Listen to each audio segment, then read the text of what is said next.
सुस्वागतम. गणेश भक्त हो, सुस्वागतम. दरवर्षी देवबाप्पांची आतुरतेने वाट पाहणारे आपण सारे त्यांचे भक्त. अनेक वर्षाची परंपरा लाभलेला हा गणेशोत्सव. पण आज खरोखरच हा उत्सव श्रद्धेच्या भावनेने साजरा होतोय का? आपल्या पुढच्या पिढीला आपण अशा उत्सवातून कोणते मार्गदर्शन करतोय, असा आशय व्यक्त करणारी ही गणेश आरास. मी देवबाप्पा बोलतोय.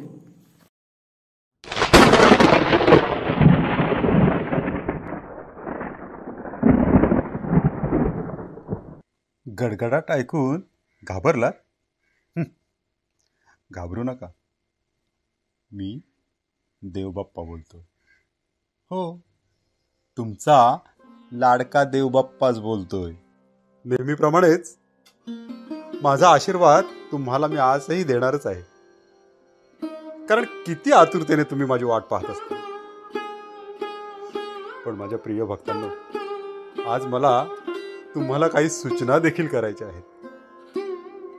मीच निर्माण केलेल्या ह्या चराचर सृष्टीला जेव्हा मनुष्य प्राणीच विनाशाकडे नेऊ पाहतो, तेव्हा हा अधर्म थांबवण्यासाठी मला तुमच्याशी बोलावंच लागतं. यदा यदा हि धर्मस्य ग्लानिर्भवति भारत अभ्युत्थानम् अधर्मस्य तदात्मानं सृजाम्यहम् परित्राणाय साधूनां विनाशाय च दुष्कृतां धर्म संस्थापनार्थाय संभवामि युगे युगे. भक्तांनो, आज जो मोठ्या उत्साहाने आणि भक्तिभावाने माझा उत्सव तुम्ही करीत आहात, तो फार पूर्वापार चालत आला आहे. मला तुम्ही कलानिधी म्हणून ओळखता, म्हणून पूर्वी साजऱ्या होणाऱ्या उत्सवांमध्ये तुम्ही भजनाचे रंग उधळीत असत. महाराष्ट्रामध्ये निसर्गरम्य सुंदर ते कोकण, त्या कोकणात गणेश चतुर्थीचा मोठा सण, कोकणात गणेश चतुर्थीचा मोठा सण, त्या कोकणात गणेश चतुर्थीचा मोठा सण. महाराष्ट्रामध्ये निसर्गरम्य सुंदर ते कोकण, त्या कोकणात गणेश चतुर्थीचा मोठा सण, या कोकणात गणेश चतुर्थीचा मोठा सण, या कोकणात गणेश चतुर्थीचा मोठा सण. माझ्या नामस्मरणात तुम्हाला दंग झालेलं पाहून मलाही मनोमनी आनंद होत असे. काही ठिकाणी तर पारंपरिक पद्धतीने साजरे केले जाणारे जाकडे नृत्य पाहताना मी देखील तुमच्या नृत्यात सहभागी असल्याचं मला जाणवत असे.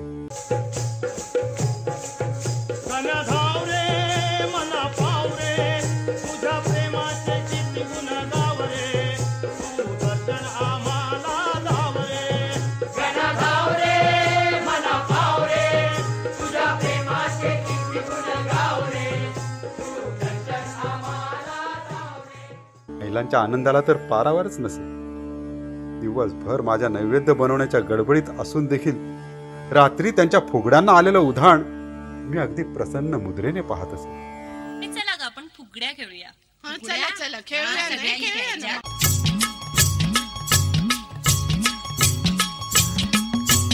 करंड्यावर करंडा, करंड्यावर मोर, माझ्या संग पुढे खेळते चंद्राची खोर. आपण दोघी मैत्रिणी आठीच्या साड्या नेसू पट्टीच्या.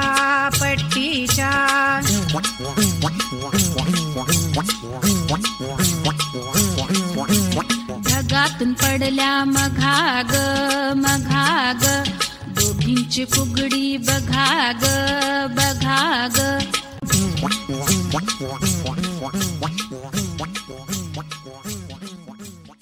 माझ्या यथायोग्य पाहुणचारानंतर विसर्जनाच्या मिरवणुकीत तुमचे डोळे पाणावलेले असताना सुद्धा मुखातून फक्त माझ्याच नामाचा जयघोष होत असे. पायी हळू हळू चाला, मुखाने गजानन बोला. पायी हळू चाला मुखाने गजानन बोला पायी हळू हळू चाला मुखाने गजानन बोला पायी हळू हळू चाला मुखाने गजानन बोला पायी हळू हळू चाला मुखाने गजानन बोला. माझ्या लाडक्या भक्तांनी, पण आता या उत्सवाचं उद्दिष्टच बदलायला लागलं. परकीय अत्याचाराच्या समूळ उच्चाटनासाठी माझ्या एका सुपुत्राने समाज संघटनेच्या हेतूने हा प्रबोधनपर उत्सव सुरू केला. स्वराज्य हा माझा जन्मसिद्ध हक्क आहे आणि तो मी मिळवणारच. कोण कुठला आहे हा इंग्लंड देश? आपण सगळे हिंदुस्थानी एकत्र येऊन त्याच्यावर थुंकलो तरी सुद्धा त्याच्यात वाहून स्वराज्य. ह्या भक्तिमय उत्सवाला विद्रुपीपणाची लागलेली ही दृष्ट उतरवायलाच हवी. आज जागरणाच्या नावाने जागोजागी रात्रभर जुगारी पत्त्यांचे डाव रंगताना दिसत आहेत.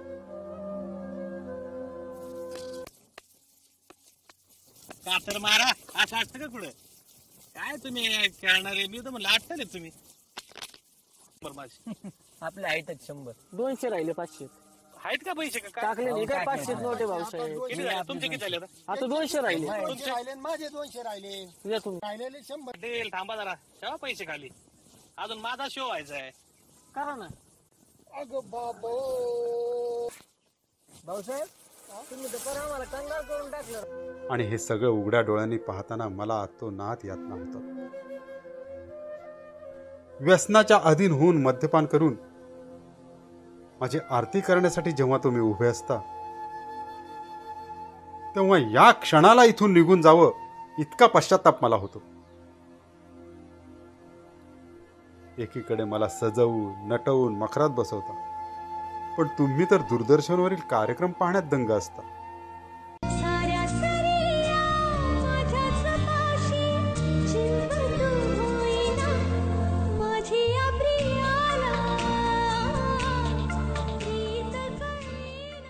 कर्णकर्कश डीजेच्या ठेक्यावर ताल धरत आचकट विचकट नृत्य करत तुम्ही माझी विसर्जन मिरवणूक करता.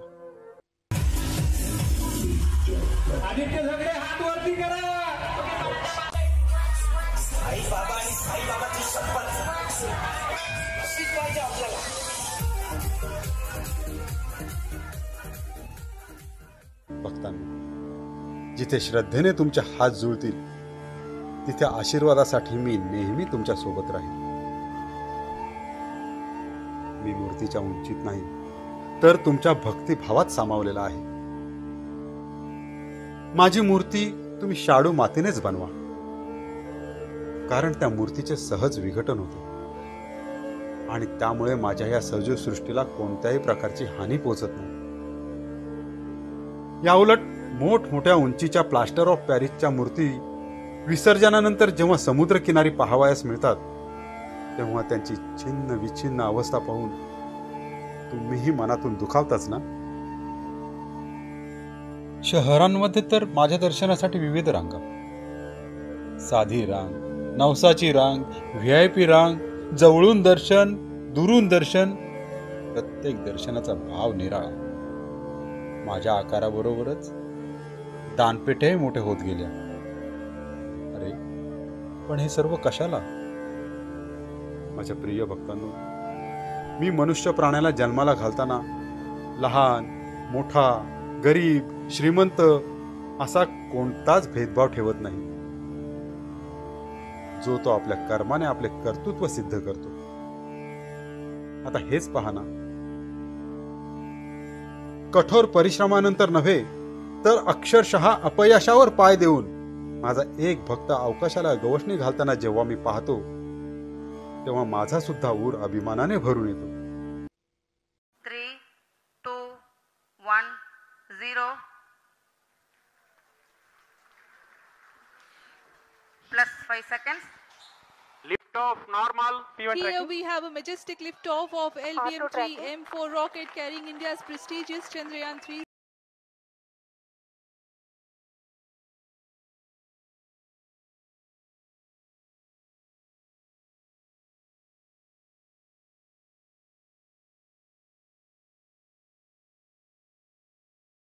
प्रत्येक प्रयत्नाला बळ द्यायला मी तत्पर आहे. पण कधी कधी मीच संभ्रमात असतो की माझा एक भक्त विज्ञानाची कास धरतो तर दुसरा भक्त मद्याचा ग्लास भरतो. तुमच्या सोन्यासारख्या संसारासाठी आणि समाजासाठी घातक ठरणाऱ्या प्रवृत्तींचं तुम्ही विसर्जन करा. म्हणजे मग मला आतुरता असेल पुढल्या वर्षी तुमच्या घरी लवकर येण्याची. नमस्कार, मी संतोष चालके. आमच्या घरी दरवर्षीप्रमाणे यावर्षी देखील गणेशोत्सव साजरा केला गेला. आमच्या घरी माझ्या माहितीप्रमाणे कमीत कमी 3 पिढ्यांपासून हा गणेशोत्सव साजरा होतो. आणि मी मागील 25 वर्षांपासून या गणेश आरास स्पर्धेमध्ये वेगवेगळ्या ठिकाणी सहभाग घेतो. पण हा सहभाग घेताना मी माझ्या सजावटीतून एक काहीतरी समाजाच्या हितासंबंधी एखादा मेसेज देण्याचा प्रयत्न करतो. या अगोदर अशा अनेक प्रकारचे सजावटी मी केल्या. त्यामध्ये प्रामुख्याने मी आत्ताच मागच्या वर्षी एक शिवचरित्र सादर करण्याचा प्रयत्न केला. त्याच्यामध्ये मी एक असा मेसेज दिला की स्वामित्व जर प्रामाणिक असेल तर निष्ठावंतांची कमी नसते. कारण महाराजांनी जे हिंदवी स्वराज्य स्थापन केलं त्यामागे त्यांचे मावळे होते, त्यांना साथ देणारे मावळे होते. त्यामुळेच ते हिंदवी स्वराज्य स्थापन करणं शक्य झालं. यावर्षी जे मी आवाज केले आहे त्यामध्ये प्रामुख्याने मी ही आरास जे आहे त्याला मी देवबाप्पा म्हणतो असं नाव दिलंय. यामागे उद्देश माझा हाच आहे की आपण पूर्वी जो गणेशोत्सव साजरा करत होतो, आज मी 57 वर्षाचा आहे, तर मीच हे अनुभवलं की या अगोदर जो गणेशोत्सव साजरा होत होता तो गणेशोत्सव आणि आत्ता सध्या साजरा होणारा गणेशोत्सव ह्याच्यामध्ये खरं तर खूपशी तफावत आहे. तफावत म्हणण्यापेक्षा बऱ्याचशा काहीतरी चुकीच्या गोष्टी आपण त्यामध्ये आणल्या. आज आपण जो गणेशोत्सव साजरा करतोय तिथे गणेशोत्सव आणि जुगारी पत्त्यांचे डाव हे असं समीकरणच झालं. म्हणजे अगदी आपण गणेशोत्सव म्हटलं की पत्त्याचे डाव रंगणारच हे समीकरणच झालं. तर हे कुठेतरी समाजासाठी किंवा आजच्या तरुण पिढीसाठी घातक आहे. तर आजच्या ह्या माझ्या सजावटीतून हेच दाखवण्याचा मी प्रयत्न केला आहे की आपण घरी गणपती श्रद्धेने बसवतो. पहिल्या दिवशी जो आनंद असतो श्रद्धेने गणपती बसवण्याचा, ॲक्च्युली त्याच रात्रीपासून ह्या जुगारी पत्त्यांच्या डावांना सुरुवात होते. एवढंच नव्हे तर पर्यावरणाला घातक ठरणाऱ्या मोठमोठ्या आकाराच्या आपण प्लास्टर ऑफ पॅरिसच्या मूर्ती तयार करायला लागलो. तर हे कुठेतरी समाजासाठी म्हणा किंवा निसर्गासाठी घातक ठरणार आहे.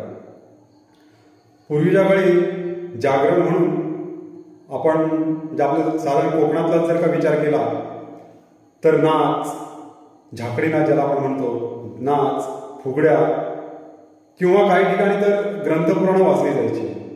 पण आता हे चित्र फार बदलून गेलंय. आपण काळाचा महिमा म्हणून, पण हे जे चाललंय आत्ताचं ते काही योग्य नाही आहे. ज्या श्रद्धेने आपण त्या देवबाप्पाला आपल्या घरी पाहुणा म्हणून बोलवतो त्या श्रद्धेने त्याचा पाहुणचार व्हायला पाहिजे. आणि हाच समाजासाठी एक पॉझिटिव्ह सकारात्मक विचार आम्ही ह्या आमच्या सजावटीतून मांडण्याचा प्रयत्न केलाय.